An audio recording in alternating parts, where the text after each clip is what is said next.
Mesdames, Messieurs, bonsoir et bienvenue à une nouvelle émission de Zoom Appalaches. Ce soir, nous recevons le directeur général du Mont Adstock, M. Mathieu Desmarais. Alors, sans plus tarder, je vous le présente et je le laisse se présenter. M. Desmarais. Bonjour, bonsoir. C'est ça, Mathieu Desmarais, directeur général de la coopérative du Mont Adstock depuis 2018. Depuis 2018. Oui. Depuis 2018, il doit y avoir eu beaucoup de changements au Mont Adstock. Beaucoup de changements. En fait, ce qu'on a essayé de faire, c'est de prendre la montagne, la virer complètement à l'envers. Ce qui s'est fait dans le passé, de le faire autrement, puis d'amener plusieurs nouveautés.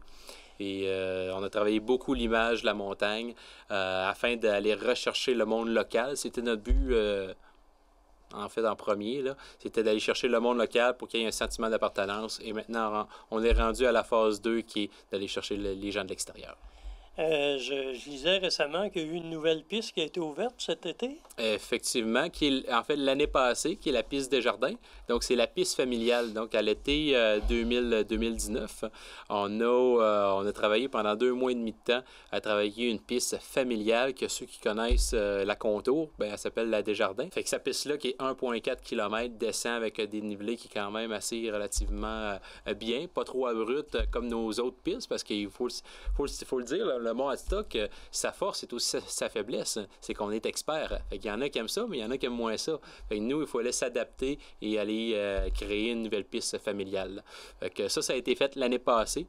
Et cet été, on a développé un tout nouveau versant, qui est le versant nord-est, qui est un secteur hors-piste pour les amateurs de hors-piste, le randonnée alpine d'ailleurs.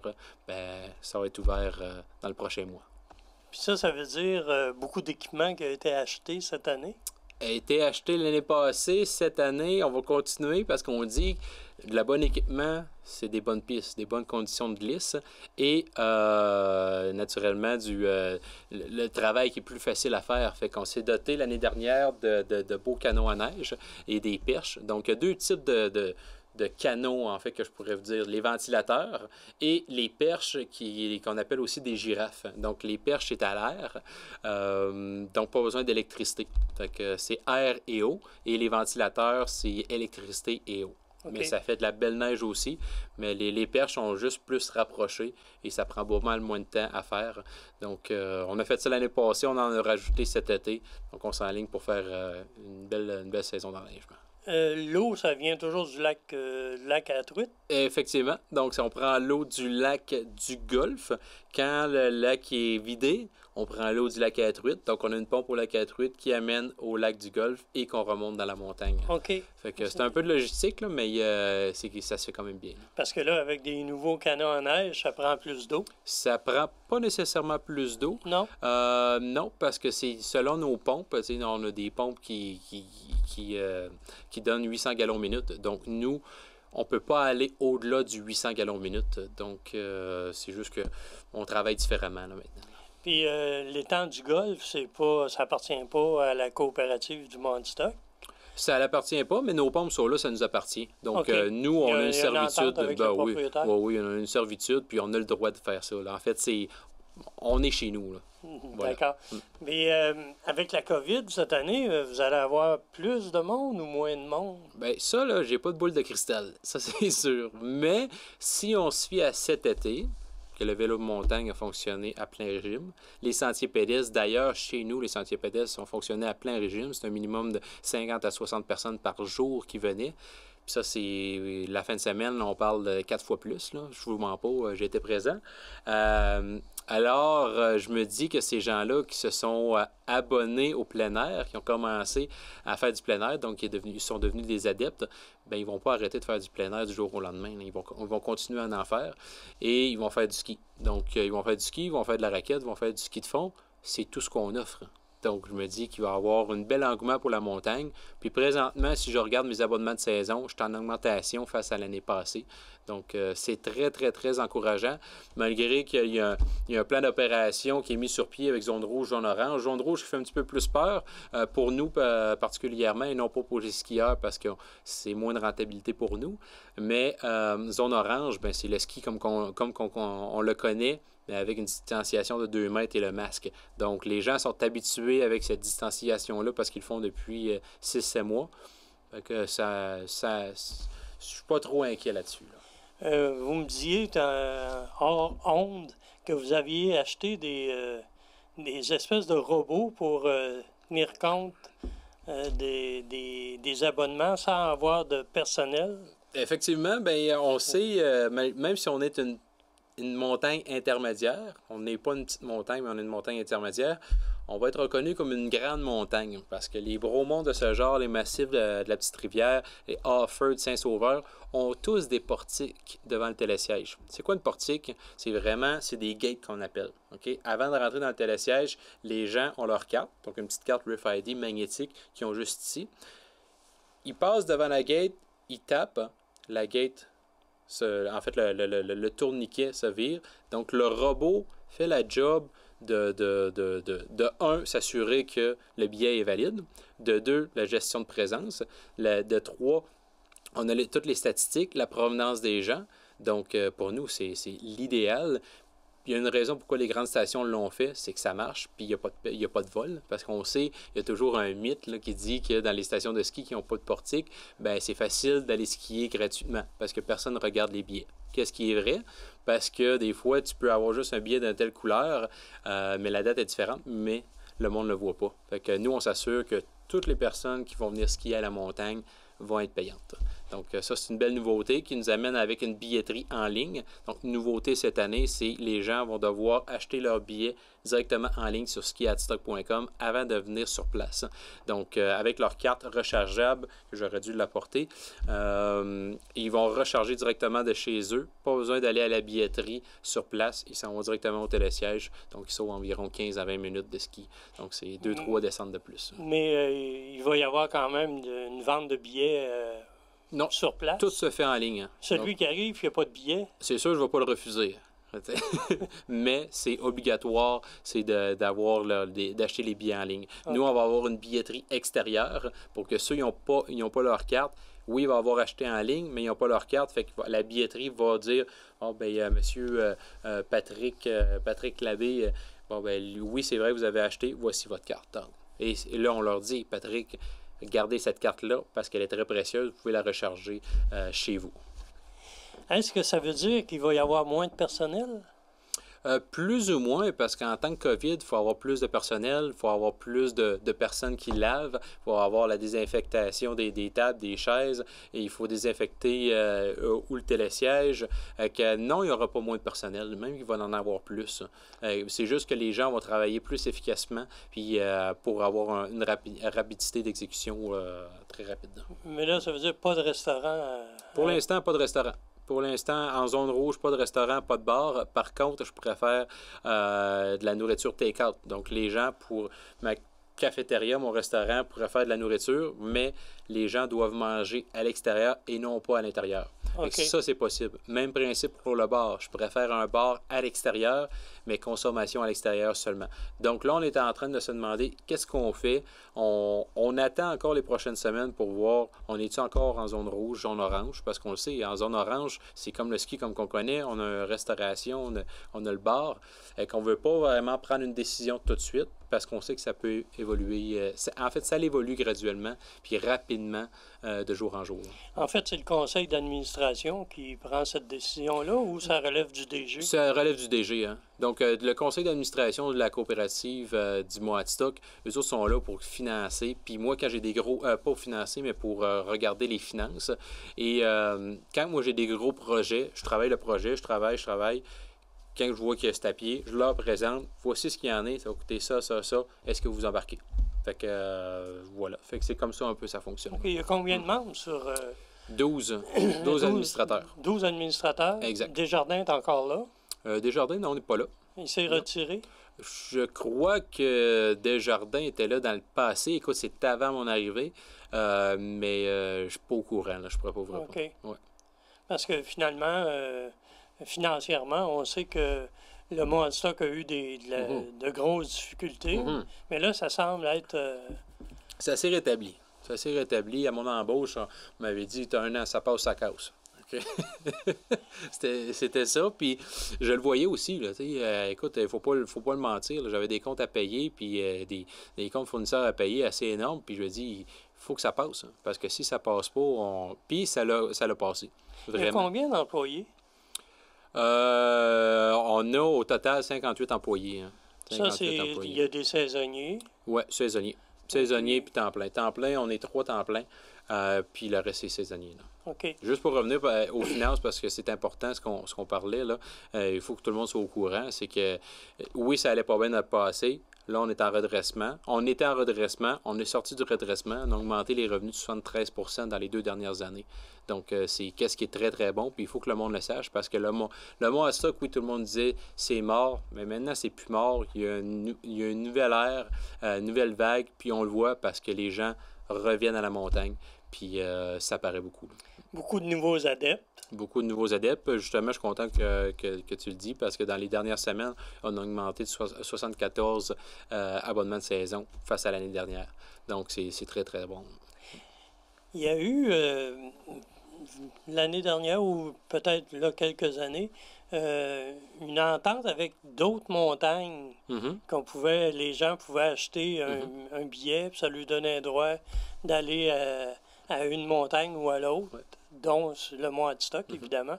Est-ce que ça existe encore? Ça, c'est l'interstation qu'on appelle. C'est quand une personne a son abonnement de saison à une montagne, a un rabais dans les autres montagnes, qui varie entre 15 et 35 dépendant de la montagne. C'est la montagne qui décide. Là. Fait que, cette année, en raison du COVID et que c'est recommandé de ne pas voyager entre les régions, ça a été aboli par la SSQ, l'Association de stations de ski du Québec. Mais nous, avec Tourisme Chaudière-Appalaches, eux ont créé un forfait avec nous qui est Massif du Sud, Mont-Adstock, NOASPA et le relief, justement pour faire un forfait dans Chaudière-Appalaches, donc dans la même zone, et pour que les gens de Chaudière-Appalaches voyagent entre nous. Donc, nous, on s'est associés avec ça. Donc, c'est un rabais de 25 sur le billet journalier pour les touristes excursionnistes. OK, pour les 3. Exact. Alors, moi, j'habite à l'extérieur. Je peux me louer une chambre à la cage du domaine. Oui.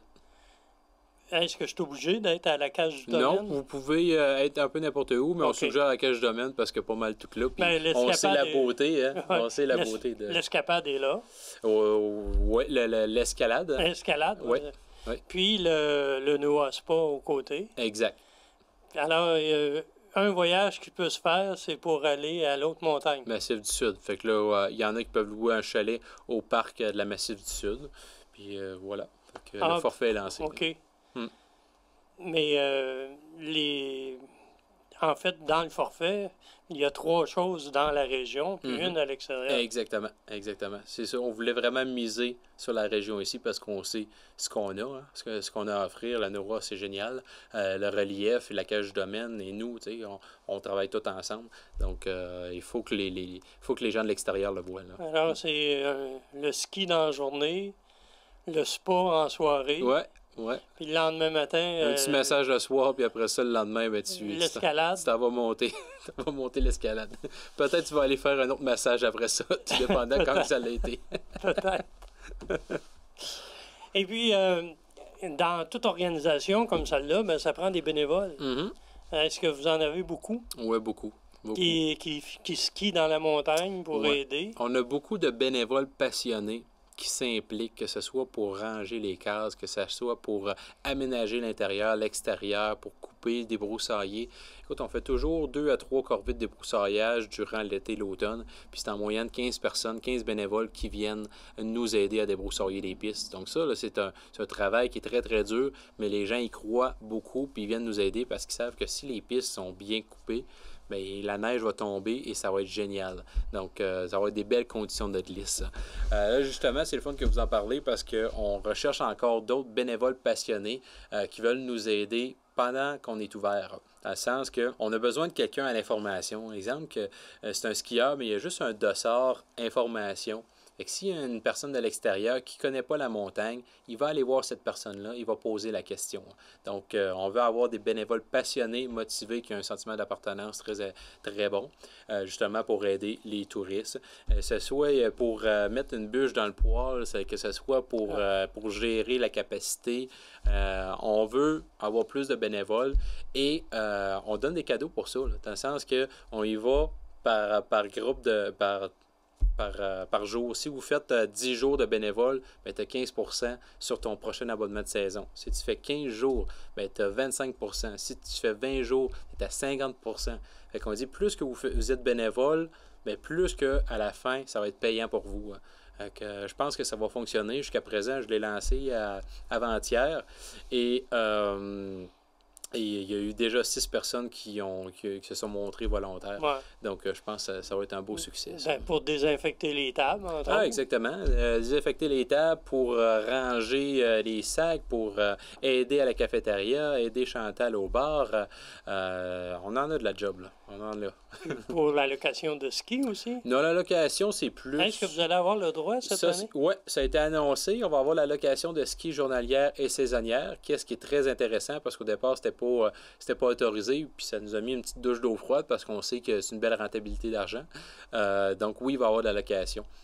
Ça, c'est le fun. Comme l'école d'Edlis. Donc, au départ, il disait l'école d'Edlis en zone rouge, c'était non. Maintenant, l'école d'Edlis en zone rouge, c'est semi-privé et privé, c'est accepté.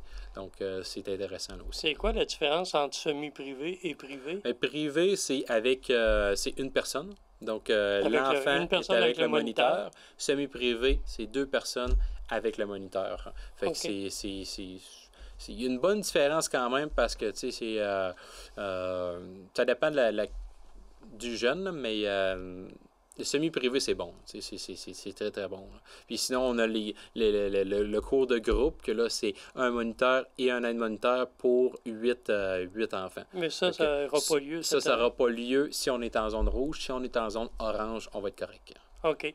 Puis la glisse sur tube, est-ce que ça va avoir lieu, cette année? Oui, puis je pense que ça va être bien populaire. Parce que les gens, comme on le disait au début, les gens vont vouloir sortir à l'extérieur, vont vouloir s'amuser. Et nous, on a des belles glissades. On avait 2 glissades, on en fait 2 nouvelles. Donc, on va avoir 4 glissades au total, avec une seule remontée. Possibilité de monter avec la remontée ou monter à pied. Donc, je pense que ça va être un beau succès, ça. OK, 4 glissades. Oui, 4 belles glissades. C'est bien. Moi, la dernière fois que j'y étais avec des enfants, il y en avait 2. OK. Là, 4. Le choix est meilleur. Oui, puis il va y avoir de la rapidité. On sait, le plus, c'est pas d'attente. Donc, les gens montent, pas d'attente, ça descend. Fait que, non, je pense que ça va être très, très bien. Ça, ça prend un billet pour y aller aussi? Ça prend un billet, exactement. Qui est moins dispendieux. Oui, c'est moins dispendieux. C'est avec les enfants, et je ne veux pas vous dire de mentir, mais c'est environ 6 puis les parents, c'est 10 OK, pour la journée. Pour la journée. Fait que c'est très, très bien. Et quand il vient le temps de nettoyer le stationnement, est-ce que c'est la coopérative qui s'occupe de ça? Oui, c'est nous qui s'occupons de ça. Là. OK. Fait que nous, on engage un sous-traitant qui vient faire qui vient déneiger le stationnement. Oui, parce que c'est quand même un stationnement qui c'est un grand stationnement. Il est grand. C'est un très, très grand stationnement. Il accueille beaucoup de monde. Les chalets qui sont loués, les Bullards. Oui, chalet Bullard. Est-ce que c'est la coopérative qui s'en occupe? Actuellement, oui.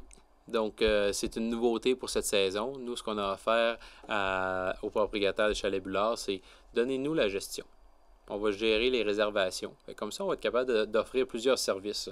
Donc, et forfait. Donc, vous prenez l'hébergement, mettez tant de dollars de plus pour avoir votre billet de ski. Mettez tant de dollars, on peut vous mettre de la viande à fondu. On est tout équipé pour ça. On peut vous faire même le transport de vos bagages. On a l'équipement. On s'est dit pourquoi que c'est une personne qui gère, qui est à l'extérieur, qui n'a possiblement pas le temps, tandis que nous, on a le temps, on a le téléphone, on a l'équipement et on peut aller offrir un service attentionné en offrant directement les cartes sur la table. Fait que, à leur arrivée, eux autres, ben, le chalet, les cartes vont être sur la table. C'est un ski-in, ski-out. Tu n'as pas besoin de venir à la billetterie le lendemain. Tu t'en vas directement au télésiège et tu reviens par les pistes dans ton chalet. Fait que pour nous, c'était essentiel d'avoir cette gestion-là parce que justement, c'est un service à la clientèle et c'est l'image de la montagne. Ce qu'on travaille fort depuis les dernières années, c'est l'image. Donc, et le service, il faut que le stationnement soit bien, il faut que la musique soit bonne, il faut qu'il y ait un bon feu, il faut qu'il y ait des beaux sourires en rentrant. Donc, imaginez-vous que quelqu'un de l'extérieur des Laurentides vient louer un chalet. Et on est en train de faire le transport de bagages. Donc là, le premier feeling est quand même bon parce qu'ils disent, oh, sont à l'heure, puis sont capables de nous aider. Deuxième impression, ils rentrent dans le chalet, c'est beau. D'ailleurs, on refait toute la décoration. Et troisième impression, c'est les billets sont déjà sur la table. Donc, ils voient que pas besoin d'aller à la billetterie le lendemain, ils viennent de sauver 15-20 minutes de ski directement en bas. Fait que tout est dans la perception, tout est dans l'image et c'est très important pour nous. Fait que c'est pour ça qu'on a offert aux gestionnaires de prendre la gestion. OK, mais il y a combien de chalets? 5 chalets. 5? Oui. Alors, un employé qui s'occupe des 5 chalets, le ménage? Oui, pas mal. Pas mal. Au total, là, on est 3. Il y a 2 personnes sur le ménage, puis Caroline à la billetterie, elle prend les réservations. Mais tout se fait par Internet. Là, fait que ça se fait quand même relativement bien. Là. OK. Parce que un coup que les gens partent, il faut faire le ménage. Exact. Laver la vaisselle. Oui. Ben, normalement, on exige qu'ils lavent la vaisselle. Parce qu'il y a un minimum à faire. Hein. Sinon, ben, ils sont rechargés. Là. Puis la coopérative touche des redevances, probablement. Exactement. Pour s'en occuper. C'est ça, exact. Fait que nous, ça fait des revenus plus pour la montagne. Étant donné que vous vous en occupez, ça se loue combien, un chalet? Ça se loue, tu vois, il y a 2 types de chalets. Le grand chalet en bas et le 2 chalets. Donc, c'est 2 nuits minimum. Donc, le grand, je ne vais pas vous dire de montrer encore là c'est 625 $ pour 2 nuits. Donc, on peut accueillir 12 personnes. Et le petit qui peut accueillir 6 personnes, c'est 475 par nuit. Donc, par 2 nuits. Hein. Pour 2 nuits. Pour 2 nuits. Alors, c'est vraiment pas dispendieux. C'est vraiment pas dispendieux. C'est pour ça que présentement, il y a 40 des chalets qui sont loués cette saison. Hein. Déjà. Avant que la neige... Quand on dit l'engouement est bon pour le ski, l'engouement est bon pour la neige, bien, on le voit parce que les locations, autant le ski que les chalets fonctionnent bien. Intéressant. Oui, très intéressant. C'est un beau ski-in, ski-out. C'est ça qui est sachant qu'il y a déjà 40 de loués, s'il y en a qui sont intéressés. Dépêchez-vous. Ben, c'est ça. C'est ça. Y a-t-il d'autres éléments que vous aimeriez parler pour le Mont Adstock? Ben, Parce qu'on tire déjà vers la fin. Bien, certainement. Je pourrais parler, en fait, des nouveautés en haut de montagne, parce qu'on sait notre panorama, hein, comment il est intéressant. C'est une vue 360 degrés. Et c'est pour ça qu'en haut du télésiège, on a construit une belle cabane qu'on appelle le refuge du sommet. C'est un 25-32. 25 pieds par 32 pieds. Ça a été fait cet été? Ça a été fait cet été. Présentement, on est sur le point de le finir. On est en train de faire le revêtement intérieur. Et devant ce chalet-là, une très, très grande terrasse qui est dans la piste La Défi. Ceux qui connaissent La Défi, c'est une piste qui est très, très abrupte. Ben, on met la terrasse vraiment sur le dessus de ça. Donc, on est pratiquement dans le vide avec la vue sur le Grand Lac Saint-François. C'est de toute beauté. Et quand on dit priorité image, c'est ça, c'est notre image. Le panorama, c'est le Mont Adstock. C'est qu'est-ce qui est le plus important. Et ça, c'est les nouveautés qu'on a faites cette année. Et que ça vaut vraiment la peine. Puis je veux en reparler, c'est le développement du versant nord-est. C'est la randonnée alpine qu'on appelle l'ascension en peau de phoque et avec des descentes dans la poudreuse. Les gens recherchent ça, font des heures de route pour aller au Chic-Choc, au Mont-Valin, au Saguenay ou un peu n'importe où, au Mont-Édouard. C'est des heures de route. Là, on parle de Gaspésie, Saguenay. Et là, en Chaudière-Appalaches, comme qu'on est, notre situation géographique est intéressante parce qu'on est à 1h15 d'un peu n'importe où. Et on a de la belle neige.